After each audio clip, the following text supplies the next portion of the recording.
Good day, everyone. We're going to be entering into the fourth part of this series, What is Woman? And we're going to be talking about what is woman hard to find. What is woman hard to find?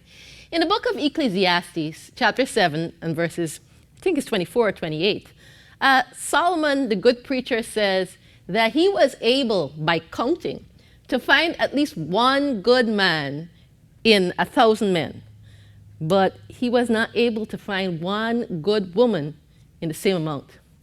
Well, that was in BC, before Jesus came. Now we're living in AD, after Jesus has come.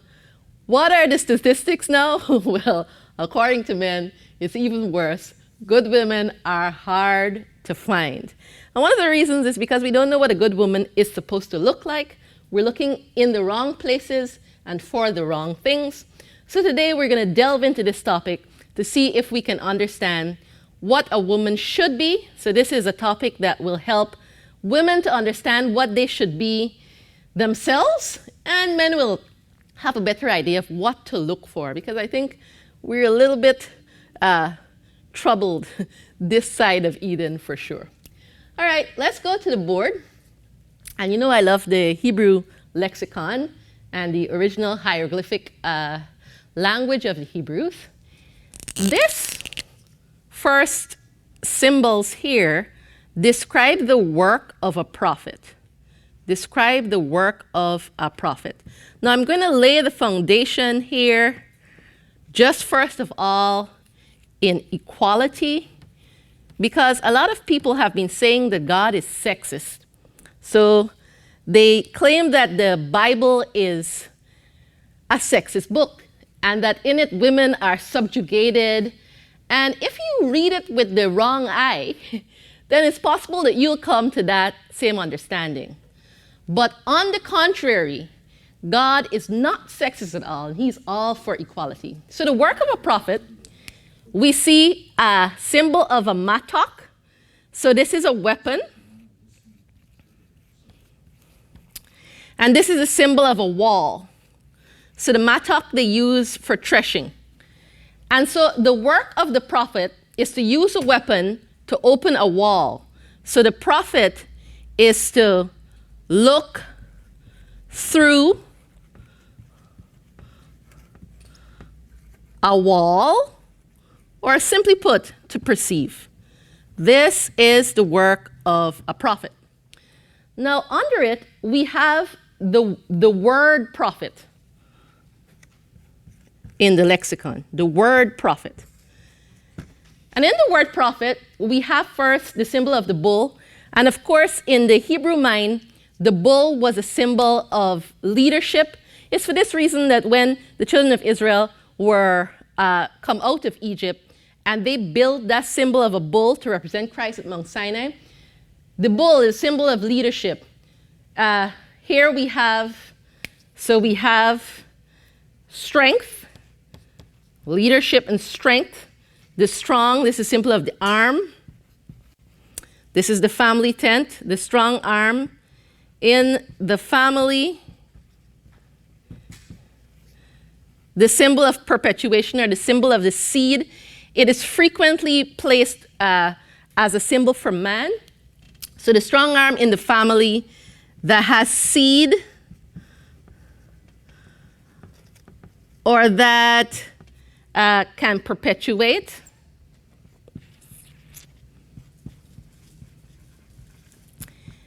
And this symbol usually refers to a man. So it's a man. The strong arm in the family that has seed is usually a man. But when the Lord writes the word now, prophetess, so when the Lord writes down the word prophetess, look what the Lord does. He puts back the head of the bull. He puts back the arm. He puts back the tent. He puts back the seed. The only difference is that the Lord puts the symbol of a man with his hands up, which means behold. So the Lord is basically saying, behold, I can make a woman do what a man can. And so to the Jew, every time they read the word prophetess, they were reading, behold, I, the Lord, can make a woman do what a man can, which is very remarkable. Now, proof of this can be found in the book of Luke. So let's turn our Bibles to the book of Luke. Luke chapter 2, and we are going to read from verses 25. And we're going to read all the way through to verse 36. I will read in your hearing. The Bible says, and behold, there was a man in Jerusalem whose name was Simeon, and the same man was just and devout, waiting for the consolation of Israel, and the Holy Ghost was upon him. So we have a prophet here. Now it's important to realize that in the Hebrew temple, so in the Solomon's temple, there were only two courts, the court for the priests and the court for the worshipers. It was not so in the temple at Jerusalem in the time of Christ. That temple had four courts. The courts for men, a court for women, a court for the Gentiles, and a court for priests. So here was Simeon, and he was probably in the court for men.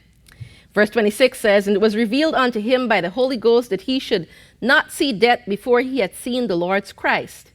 And he came by the Spirit into the temple, and when the parents brought in the child Jesus to do for him after the custom of the law, Jesus was going to be circumcised, then took he him up in his arms and blessed God and said, Lord, now lettest thy servant depart in peace, according to thy word. For mine eyes have seen thy salvation, which thou hast prepared before the face of all people, a light to lighten the Gentiles, and the glory of thy people Israel. So it's a beautiful prophecy concerning Jesus Christ. And Joseph and his mother marveled at those things which were spoken of them. And Simeon blessed them and said unto Mary his mother, behold, this child is set for a fall and rising again of many in Israel, and for a sign which shall be spoken against. Yea, a sword shall pierce through thy own soul, that the thoughts of many hearts may be revealed. And now in the court of women, and there was one Anna, a prophetess, the daughter of Phanuel of the tribe of Aser. She was of a great age and had lived with a husband 7 years from her virginity, and she was a widow of about 84 years, which departed not from the temple, but served God day and night with fastings and prayers. And she, coming in that instant, gave thanks likewise unto the Lord, and spake of him to all that looked for redemption in Jerusalem. So here again, a prophet and a prophetess doing the same work, because I'm just laying the foundation. And there's a reason why I'm laying the foundation before I even get into this topic of woman is hard to find, because this is going to be hard for some women to hear. I know the guys might be cheering. Well, partly. But for some women, this is going to be hard. So I'm laying a foundation that says that God sees both the prophetess and the prophet, the woman and the man, as equal. But they do have different roles. Now, those roles have been somewhat, I don't want to use the word changed, but somewhat, they're somewhat a little bit different this side of sin. And we are going to look at that. We are going to look at that. Now, let's go to our very first slide here. Woman's right as wife. Woman's right as wife. I know a lot of women are talking about their rights and their rights. Well, here God tells us what is the right of the woman. And this is the right of the woman as a wife. I begin this presentation looking at woman from the stance of being a wife and a mother, because that was the original ideal in Eden. We talked about how man was not seen. His name meant two. And we talked about how the mother, she was, her identity was in the fact that she could bear children. So with that in mind, let's read woman's right as wife. It is woman's right to look after the interest of her husband, to have a care for his wardrobe, and to seek to make him happy. It is her right to improve her mind and manners, to be social, cheerful, and happy, shedding sunshine in her family and making it a little heaven. and she may have an interest for more than me and mine, she should consider that society has claims upon her. So I know, first of all, that this is kind of like a hard thought. And most women are like, are you saying that we just have to be nice and kind? Well, I am. Just let me tell you, I am saying that women should be nice and kind and cheerful. And not only I'm saying that, but God is saying that if you're going to be married, now most women don't think about this, but if you're going to be married, then just know that you are taking the position of being the maid. I'm going to say that again. If you're going to be married, when you're single, all you have to do is wash your own clothes, cook your own food, do what you have to do for yourself. But when you're looking at getting married, then usually the woman, even if she's working, you're cooking for two, you're washing clothing for two, and if you get children, usually, generally, and I know there are some husbands out there that take care of the baby, but usually that role falls predominantly upon the woman. So you want to keep this in mind. Now, remember I told you in the beginning that while we were created equal, we were created with different roles, and man had headship before sin entered into the world. We want to keep that in mind. Now, if I was to ask a question to those listening, how many women here ever in the course of their life thought we would be better off without any men? Raise your hands. And I know there's some honest women here and there. There definitely were some honest women back in my church as well that actually raised their hands.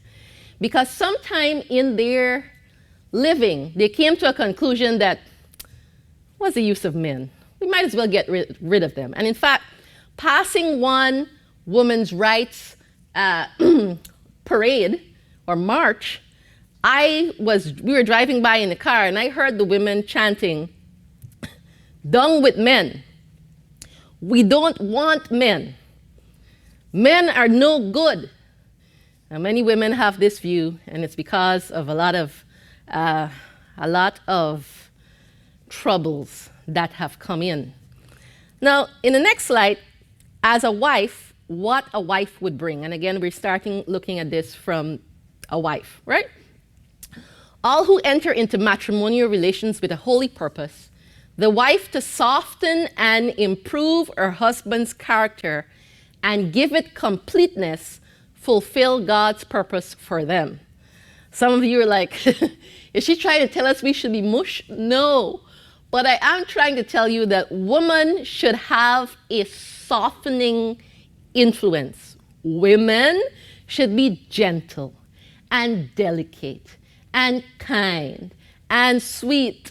And I know some of you are looking at me with faces like, is she serious? I am. Now, that doesn't mean that women can be tough, and I'm going to show you as the slides continue that God intended for women to be tough, but she should have a very softening influence. The truth is that right now, most women in the church and outside of the church are rough. In fact, everybody in the world is much more rough. As we leave Christ, who is love, then we kind of flounder around trying to figure out what love is and how it should be shown. And so many women are abrasive, rough, and women say, guys can do that. Well, let me just tell you, everything a guy can do, whether or not he should do it or not, anything a guy can do, a woman cannot. This is fundamental. I told you, God created us equal, but he created us different. Women are the weaker vessel. So right now, women are like, men can play and have a whole bunch of women. We can do it too. Well, let me just tell you women out there, those of you that think that you can have one man and go from one man to the next man to the next man to the next man, you're going to end up in a crisis that is beyond anything. You're going to get a lot of cervical cancer and a lot of uterine cancer, and you're going to die faster than the men. Why am I saying that? Men have more vital energy. It's just how they were made. So they can stay up later than a woman. If a woman decides that she's going to live the way a man lives, she doesn't have as much vital energy as he does. And she will wear herself out. And a woman worn out will be more than rough. She'll be rude, cruel, a lot of different things because her entire hormone system will be out of whack. Now, before we go any further, let's go back to the board here. Now, here we have the sign, and the cross was always in the Jewish history considered a sign. Hence, Jesus died on a cross. So this is the sign of a wall. What is the sign of a wall?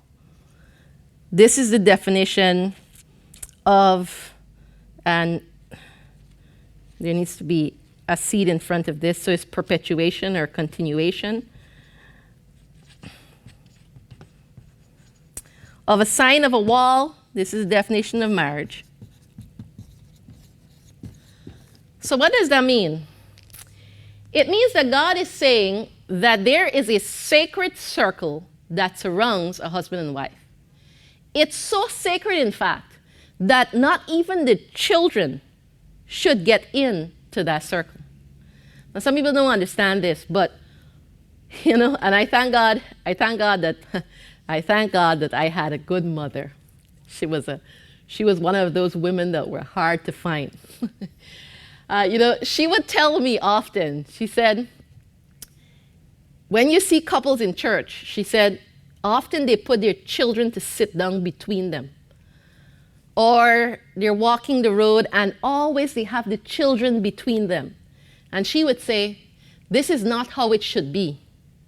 Husband and wife should be together more often than not. And the children should be the appendages that came. And this is important so that families are the way that they should be. Very, very important that families are the way that they should be. So let's go to the mother now and to children. Again, we're starting with the ideal. The position of a woman in her family is more sacred than that of a king upon his throne.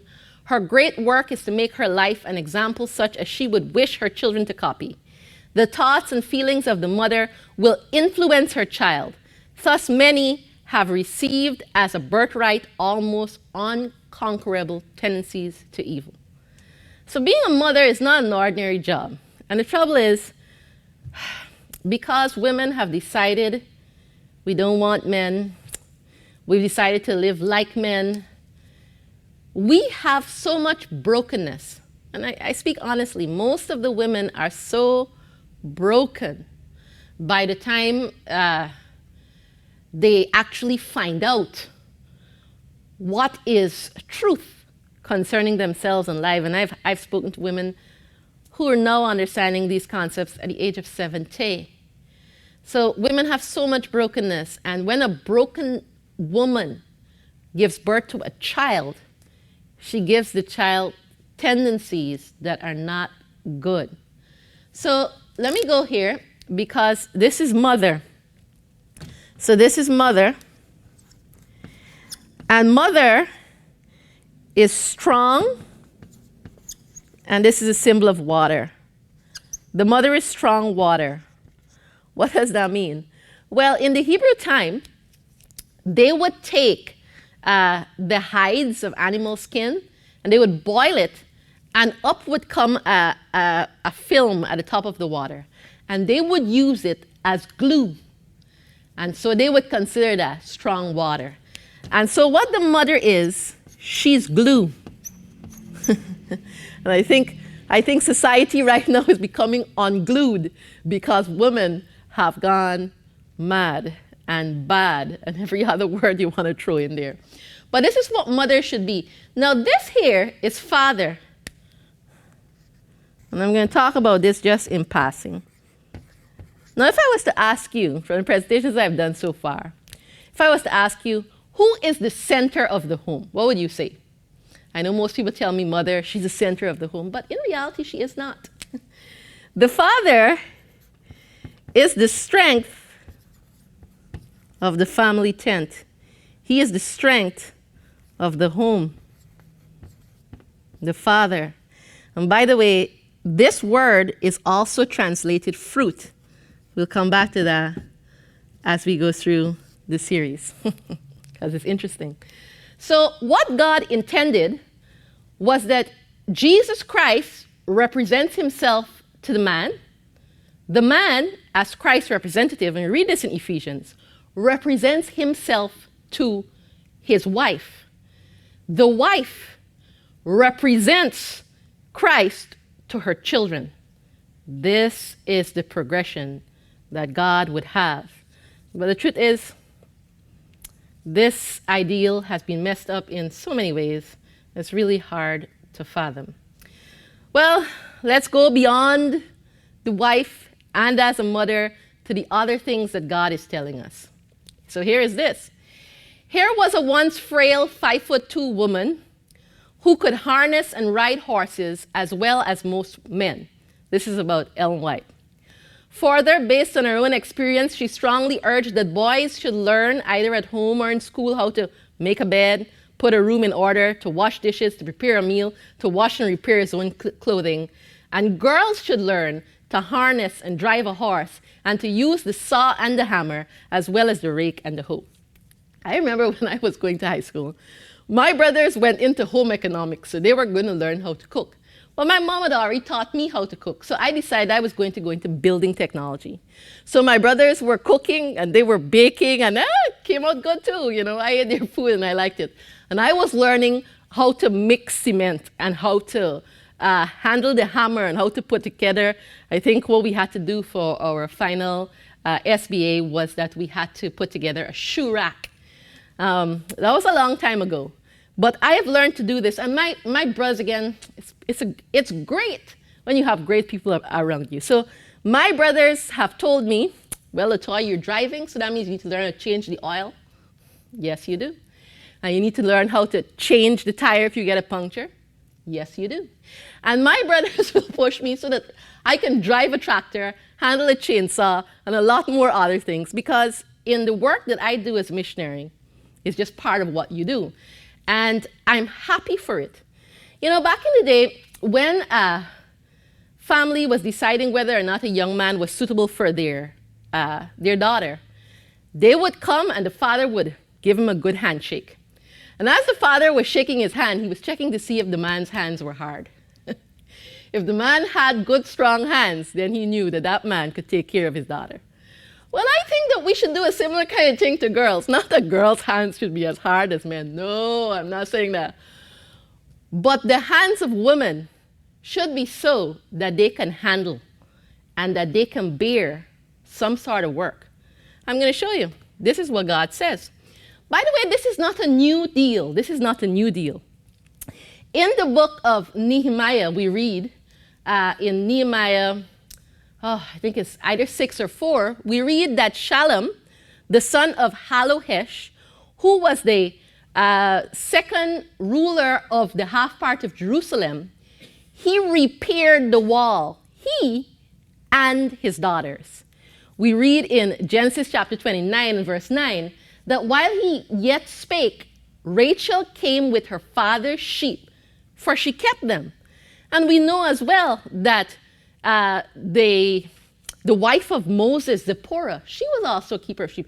So the idea that women were able to work is not a new one. It's as old as time. This one is interesting. Women helping with bricklaying. Remember I told you I wasn't trying to make you mush when I started out telling you that you should be delicate and soft and kind and sweet and cheerful. These are all great things that women need to be. But also, we need to know how to help to lay brick. Then what can we do? So there was a call in the church in Australia during the time when Sister White was over there. What shall we do now in this crisis? 20 women stood right up in the congregation that knew nothing of what work was outside of their own house. They said, we will go. We will do this part of the work. And another would do that part of the work. And so we brought in these workers. And when the brickman was there, these women would bring in the brick to them and put them down and slide them to the bottom of the well. Then they would lay the bricks in the cellar. Women at work. One brother, with a screw machine, forced the floorboards into position, while the woman, Sarah McIntyre, Sarah McIntyre, and Sister Haskell drove the nails. Thus the lower floor of the entire building was laid.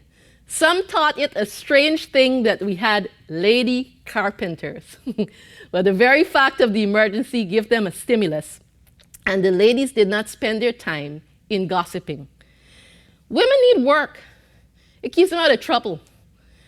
If I was to tell you how many people have told me that they ended up in some sort of problem because Sister Y or Sister X or Sister whomever you want to put a title to said something negative about somebody or them or something else, probably I could write a book.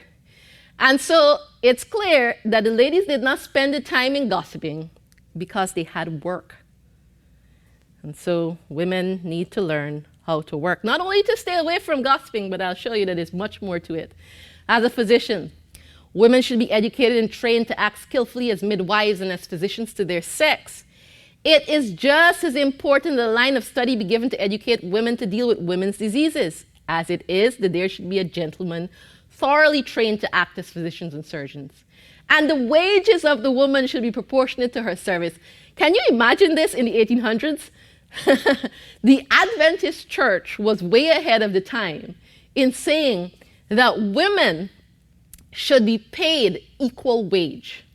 She should be as much appreciated in her work as a gentleman physician is appreciated in his work. Well, this one here is interesting and it's necessary. With few children, or none at all. Remember I told you that this side of Eden, some things can be a little different. Do get some man and wife who will not feel it their first work to fill their house with children, and give to these the care and charge they should give to the churches. Do not send over here a numerous family, for this will engross half the time of the man and the woman to take care of them. Do send us true missionaries who believe the end of all things is at hand, and at this time they have a higher work than to fill their houses and hands with the little children who in no case must be neglected. So at this time, now I tell people, people make children because they want them. And if I had to tell you how many women told me that they wish they hadn't made any. And if I had to tell you all the children that I've dealt with, because I've been in children's ministry since I was a child, who have horror stories, and I don't mean horror stories, from parents that really should never have gotten children. So before you decide to make children, here's something to do. Ask God if you should. I hear people, one of the texts that people know that, I mean, people outside the church, they know this text and all. It says, be fruitful and multiply. But look, just let me tell all those that love that text, humanity have basically done it already. And besides that, that was said in a time when there was no sin. We have so many orphans. Welfare systems around are falling apart. And God says, let me show you. The next slide. There are women who should labor in gospel ministry. In many respects, they would do more good than ministers who neglect to visit the flock of God. But the enemy, listen to this now, but the enemy would be pleased to have the women whom God could use to help hundreds binding up their time and strength on one helpless little mortal that requires constant care and attention. So let me just let you know that not all women are called to bear children. And in fact, the richest people have less children, and the poorer people have more children. And the more children you have, as a general rule, the poorer you will be. Have you seen the cost of diapers? So we need to figure out what God has called us to do. And a lot of people are still figuring this out and they're very old. Because when you know that, then you can know what I've had people, I've had some young men come and they're interested in me. And they said, we could work well together, Latoya. And I said, this is a good idea. We could work well doing mission activity. And then they tell me, but I want a big family, 3 or 4 children. Now, if we have a big family with 3 or 4 children, how how in the world am I going to help you do anything that has to do with mission work? My hands are going to be pretty much tied with 3 and 4 children. So we have to think more about these things. And again, a woman is not less because she can't have children. And a man is not less if he chooses not to get married. In fact, Paul said he would that all men would be like he himself. But you have to know what God has called you for. This is interesting. They care to work. Seventh-day Adventists are not in any way to belittle women's work. And it's fascinating. We have a rich history in support of women. If a woman puts her housework in the hands of a faithful, prudent helper and leaves her children in good care while she engages in the work, the conference should have wisdom to understand the justice of her receiving wages. And so there are women that need to work in missionary lines, and it's fine for them to put their children somewhere where they know they will be well taken care of. In fact, Sister White herself had to do this on numerous occasions.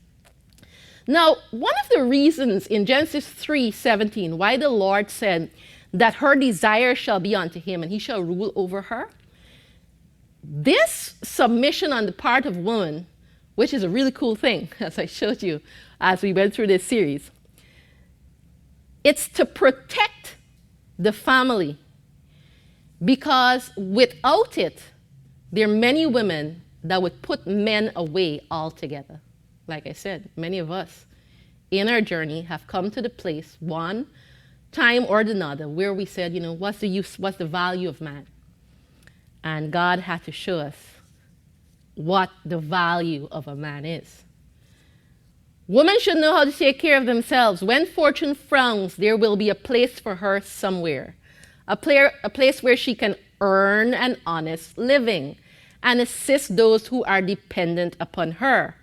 Woman should be trained to some business whereby she can gain a livelihood if necessary. Let's be practical. Many of you are married, great. And let's say you don't know how to do something and your husband takes care of you. That's great, he has a good job. Suppose your husband dies. Then what? Bad things happen to good people all the time. And so women need to learn trades. They need to be educated to business.